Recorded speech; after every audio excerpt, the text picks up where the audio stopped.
नमस्कार दोस्तों, स्वागत है आप सभी का हमारे YouTube चैनल संघर्ष क्लासेस चौबट में।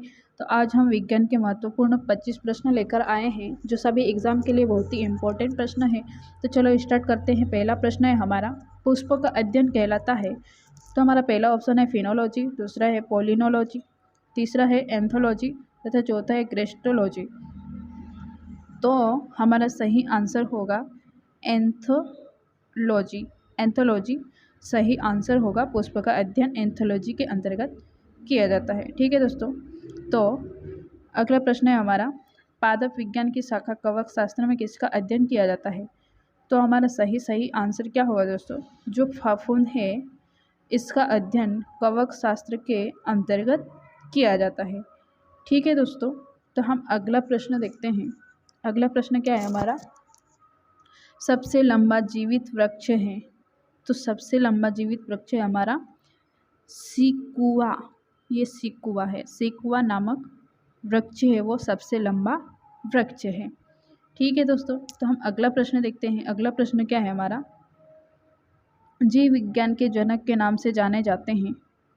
तो जीव विज्ञान के नाम से जाने जाने वाले वैज्ञानिक का नाम है अरस्तु। अरस्तु नामक वैज्ञानिक है जो जीव विज्ञान के जनक के नाम से जाने जाते हैं। ठीक है दोस्तों। तो हम अगला प्रश्न देखते हैं। क्या है हमारा अगला प्रश्न, वनस्पति शास्त्र का जनक कौन है। तो हमारा सही आंसर होगा दोस्तों, जो थियोफ्रास्टस नामक वैज्ञानिक है उन्हीं को वनस्पति शास्त्र का जनक कहा जाता है। ठीक है दोस्तों। तो हम अगला प्रश्न देखते हैं। अगला प्रश्न क्या है हमारा, दूध के दही के रूप में जमने का कारण है। तो इसका सही आंसर होगा, दूध के दही के रूप में जमने का कारण है लैक्टोबैसिलस। लैक्टोबैसिलस के कारण दूध दही के रूप में जम जाता है। ठीक है दोस्तों। तो अगला प्रश्न देखते हैं हम। क्या है अगला प्रश्न हमारा, विषाणु माने जाते हैं।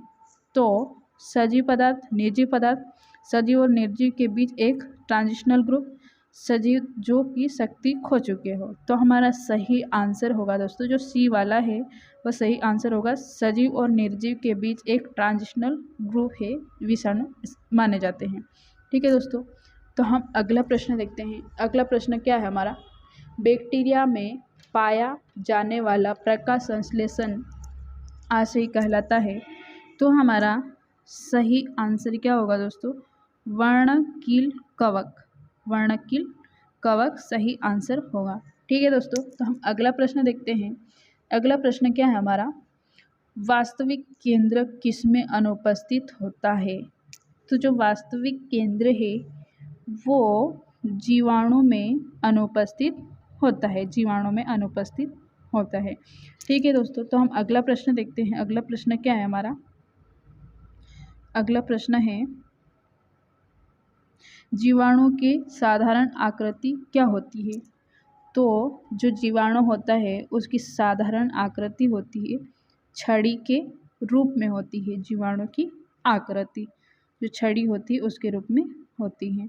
ठीक है दोस्तों। तो हम अगला प्रश्न देखते हैं। अगला प्रश्न क्या है हमारा, जीवाणु की खोज किसने की थी।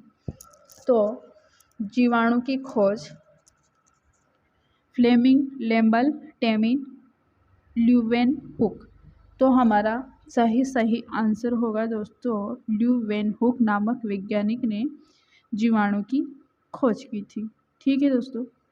तो हम अगला प्रश्न देखते हैं। अगला प्रश्न क्या है हमारा, एक सर्पिल जीवाणु को कहते हैं। तो एक सर्पिल जीवाणु को क्या आंसर होगा हमारा, स्पाइरिलम। स्पाइरिलम सही आंसर होगा। सर्पिल जीवाणु को स्पाइरिलम कहते हैं। ठीक है दोस्तों। तो हम अगला प्रश्न देखते हैं। अगला प्रश्न 14वां, वो 13वां था। तो क्या हमारा अगला प्रश्न, मानव की आंत में पाया जाने वाला जीवाणु है। तो हमारा सही आंसर होगा एसररिसिया। एसररिसिया नामक जीवाणु पाया जाता है मानव की आंत में, हमारी आंत में।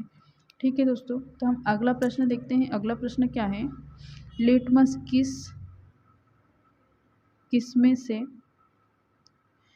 लिटमस किस में से निकाला जाता है? तो हमारा सही आंसर होगा लाइकेन। लाइकेन में से निकाला जाता है। ठीक है दोस्तों, तो हम अगला प्रश्न देखते हैं। अगला प्रश्न क्या है हमारा? डबल रोटी के निर्माण में किस कवक का प्रयोग किया जाता है? तो डबल रोटी के निर्माण में सेकेरोमाइसेस कवक का प्रयोग किया जाता है। ठीक है दोस्तों, तो हम अगला प्रश्न देखते हैं। अगला प्रश्न क्या है हमारा? आलू का खाने योग्य भाग होता है। जो हम आलू खाते हैं तो उसका कौन सा भाग खाया जाता है? जड़, कलिका, फल, तना। तो हमारा सही आंसर होगा दोस्तों जो तना है वो खाया जाता है। ठीक है दोस्तों, तो हम अगला प्रश्न देखते हैं। अगला प्रश्न क्या है हमारा? गेहूं के पौधे का वानस्पतिक नाम है। तो सही आंसर क्या है? Triticum aestivum. ट्रिटिकम एस्टिवम वानस्पतिक नाम है गेहूं के पौधे का। ठीक है दोस्तों, तो हम अगला प्रश्न देखते हैं। अगला प्रश्न क्या है हमारा? मटर पौधा है, शाक, पुष्प है ये, झाड़ी, इनमें से कोई नहीं। तो मटर क्या कहलाता है? साग सब्जी के अंतर्गत आता है। ठीक है दोस्तों, तो हम अगला प्रश्न देखते हैं। क्या है हमारा अगला प्रश्न? किसके द्वारा आनुवंशिकता के विज्ञान को आनुवंशिक कहा गया है? तो तो हमारा सही आंसर है बेटसन। बेटसन नामक वैज्ञानिक द्वारा आनुवंशिकी आनुवंशिकी कहा गया है। और ये भी प्रश्न पूछा जाता है कि आनुवंशिकी के जनक कौन है? तो आनुवंशिकी जनक मेंडल है। मेंडल आनुवंशिकी जनक, ऐसा प्रश्न पूछा जाता तो मेंडल। ठीक है दोस्तों, तो हम अगला प्रश्न देखते हैं। क्या हमारा अगला प्रश्न? पादप रोगों का सबसे उत्तरदायी कारक कौन है? तो जो फफूंदी होता है वह सबसे उत्तरदायी है। पादप रोगों का सबसे उत्तरदायी कारक फफूंदी है। ठीक है दोस्तों, तो हम अगला प्रश्न देखते हैं। क्या है हमारा अगला प्रश्न? सेल नाम किस जीव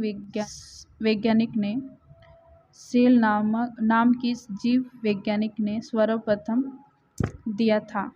तो हमारा सही आंसर होगा रॉबर्ट हुक नामक वैज्ञानिक ने दिया था।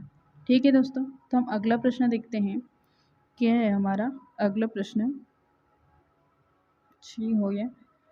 अगला प्रश्न है पादप कोशिका का सबसे बाहरी आवरण कहलाता है। तो इसका सही आंसर होगा कोशिका भित्ति। तो सबसे बाहरी आवरण होता है। ठीक है दोस्तों, अगला प्रश्न देखते हैं। अगला प्रश्न क्या है हमारा? आनुवंशिकी जनक है। तो हमने अभी देखा था जो ग्रेगर मेंडल नामक वैज्ञानिक है वही क्या है? आनुवंशिक के जनक है। ठीक है दोस्तों, तो हम अगला प्रश्न देखते हैं। इस वीडियो का लास्ट प्रश्न है हमारा। क्या है लास्ट वाला प्रश्न? गाजर है एक। तो दोस्तों इस प्रश्न का आंसर हम नहीं बताएंगे और इस प्रश्न का आंसर आपको कमेंट बॉक्स में कमेंट करके बताना है कि इसका आंसर क्या होगा। ठीक है दोस्तों, और जो पिछले वीडियो में हमने पढ़ा था कि ब्रह्मांड में सबसे अधिक मात्रा में कौन सा तत्व पाया जाता है, तो उसका सही आंसर होगा हाइड्रोजन नामक तत्व सबसे अधिक पाया जाता है। ठीक है दोस्तों, तो वीडियो कैसा लगा कमेंट बॉक्स में बताएं और वीडियो को लाइक करें तथा चैनल को अभी तक सब्सक्राइब नहीं किया है तो सब्सक्राइब करें। पढ़ते रहिए। धन्यवाद।